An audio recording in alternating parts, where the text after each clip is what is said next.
여러분 안녕하셨습니까? 오늘은 특별히 예레미야 애가에 대해서 말씀을 나누고 묵상하도록 하겠습니다.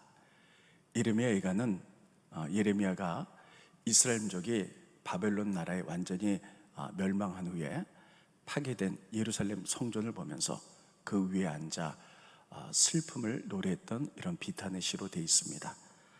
특별히 왜 예레미야 애가라고 이름을 붙였느냐면 1장 1절에 보면 이렇게 되어 있습니다. 슬프다 이성이여. 그래서 슬프다라는 말이 히브리어로 에카, 슬픔의 노래, 이런 뜻입니다. 그래서 우리는 예레미야 애가 1장 1절을 통하여 우리가 예레미야 애가다 이렇게 부릅니다. 예레미야 애가는 모두 5장으로 되어 있는데 1장부터 4장까지 내용은 폐허가 된 예루살렘 성을 보면서 가슴 아파서 불렀던 예레미야의 비탄의 시로 되어 있습니다. 그리고 5장은 기도의 시로 되어 있는데 이렇게 다 황폐해 무너졌지만 회개하고 돌아온다면 다시 하나님이 구원해 주실 것을 하나님께 기도 요청하는 이런 내용으로 되어 있습니다. 오늘 예레미야 애가 2장의 내용은 황폐화된, 다 부서진 예루살렘 성을 바라보면서 불렀던 이런 예레미야 참담한 마음의 시에 대해서 쓰고 있습니다. 우리가 좀 몇 절을 보면서 그 당시의 상황을 좀 보도록 하겠습니다. 먼저 2장 1절에 보면 이렇게 되어 있습니다. 슬프다 주께서 어찌 그리 진노하사 딸 시온을 구름으로 덮으셨는가. 여기 보면 표현 가운데 아름다운 예루살렘 시온을 구름으로 덮으셨다, 이런 표현이 있습니다.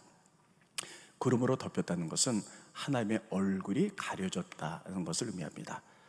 하나님의 얼굴이 나타났다는 것은 특별히 하나님의 영광, 그리고 하나님의 은총이 비춘다는 것인데, 구름으로 가려졌다, 이 얘기는 하나님의 영광이 가려져서 예루살렘이 멸망했다, 이런 뜻입니다.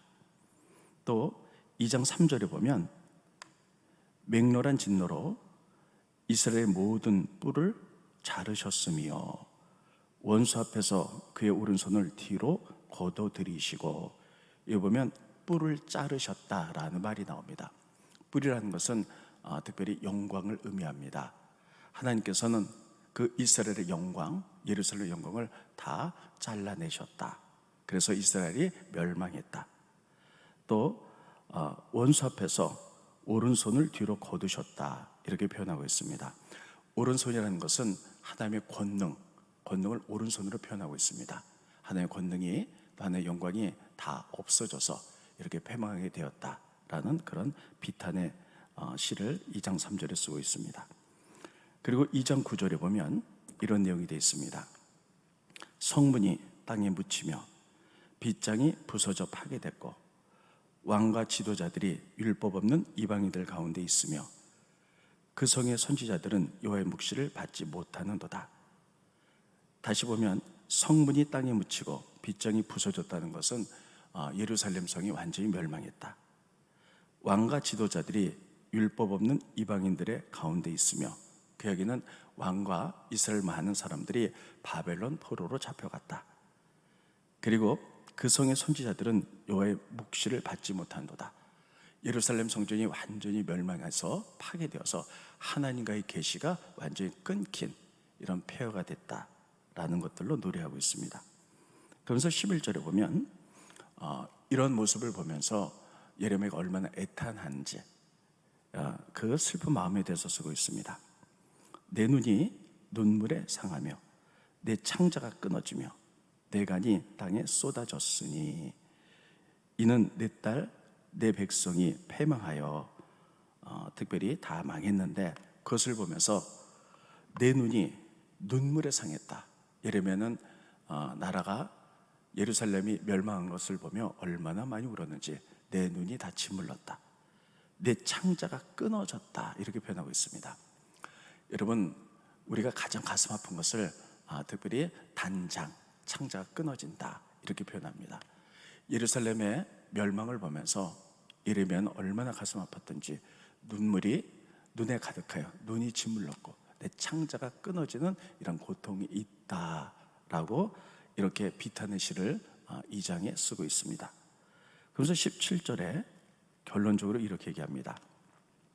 여호와께서 이미 정하신 일을 행하시고 옛날에 명하신 말씀을 다 이루셨으며, 여기 보면 하나님께서 옛날에 명령하신 것을 다 이루셨다. 이 뜻은 뭐냐면, 하나님은 예레미야와 많은 선자들을 통하여 너희들이 회개하고 돌아오라, 만약에 너희가 회개하고 돌아오지 않는다면 너에게 심판이 임하여 바벨론 나라에 멸망을 당할 것이고 포로로 잡혀가게 될 것이다, 그런 무수한 메시지를 던졌는데도 불구하고 이스라엘 민족이 받아들이지 않고 불순종했기 때문에 그 하나님의 말씀이 다 이루어져서 너희는 패망했다, 이러한 내용으로 되어 있습니다.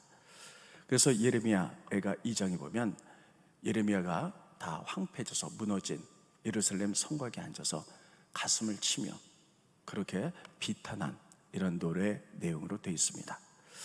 그러면 오늘 예레미야가 2장을 통해서 하나님이 우리에게 주신 메시지는 어떤 것이냐면, 바로 모든 것이 때가 있다는 사실이에요. 예레미야는 이스라엘 민족을 향해서 끊임없이 외쳤습니다. 하나님께 돌아오십시오. 우상 섬기지 마시고 회개하고 돌아오십시오. 그러면 여러분들의 살 길이 열릴 것입니다. 그러나 회개하지 않고 계속 죄를 짓고 우상을 섬기게 된다면 여러분들은 바벨론 나라에 의하여 멸망하게 될 것입니다. 그렇게 외쳤지만 아무도 귀담아 듣지 않았습니다. 드디어 하나님의 심판의 때가 열려서 바벨론 나라에 다 멸망했는데, 그들은 그때까지 그 오랜 세월 동안 회개할 기회를 놓쳤다는 사실이에요. 모든 것이 때가 있는데 그 때를 놓치게 되면 우리는 엄청난 고통의 시간이 오는 것을 알 수가 있습니다. 지금 이 시대에 우리나라를 보면 우리나라 역사상 가장 길었던 장마가 있었고, 그래서 많은 수해가 있었죠. 또 코로나로 인하여 전 세계가 고통 중에 있습니다. 이것은 바로 하나님이 우리들에게 창세기 보면 자연을 잘 관리하고 다스리라 그랬는데, 우리가 자연을 잘 관리하고 다스리지 못하고 우리가 남용하고 함부로 했을 때 이렇게 엄청난 고통과 재앙이 오는 것을 알 수가 있습니다.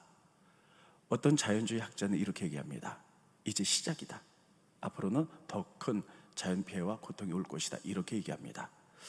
여기서 우리가 깨달아야 될 것은 지금은 우리가 회개하고 자연을 잘 관리하고 하나님 앞에 잘못된 모든 부분을 회개하고 돌아올 때라는 사실이에요. 우리가 지금의 이 기회를 놓치게 되면 정말 감당할 수 없는 일들이 벌어지게 될 것이고, 그렇게 된다면 우리는 예레미야처럼 이렇게 가슴 아파서 슬픈 노래를 부를 수밖에 없는 때가 오게 될 수도 있다는 사실을 기억하며, 우린 지금 무엇할 때인가? 우린 지금 회개하고 엎드려 기도해야 될 때다 하는 것을 반드시 기억하셔야 됩니다. 그때를 놓쳐서는 안 되는 것입니다. 또 하나님과의 나와의 관계도 볼 필요가 있습니다. 믿음은 관계입니다. 하나님과의 나와의 관계. 그런데 여러분, 하나님과의 관계가 잘 되고 계신가요?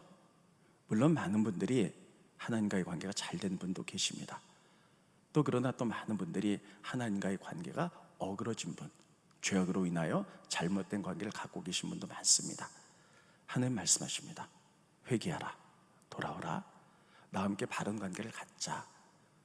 그러나 우리가 그 말씀에 귀 기울이지 못하고 그때를 놓친다면, 여러분, 하나님께서는 이제 그때를 놓치고 회개할 기회를 놓치면 그때 우리가 심판을 당할 수도 있다는 사실.